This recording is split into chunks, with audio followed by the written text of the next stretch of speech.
అందరుండి ఒంటిగానే జన్మ రందులు వడ్డాను తండ్రి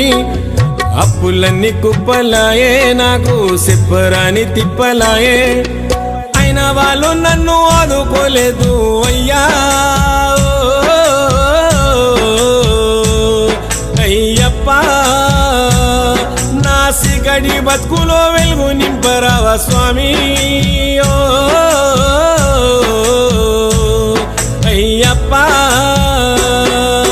నాకు వచ్చిన గోస ఎవరికి రావద్దు అయ్యా అయ్యప్ప అయ్యా నా రాత ఏమి రాతైనది స్వామి మణికంఠ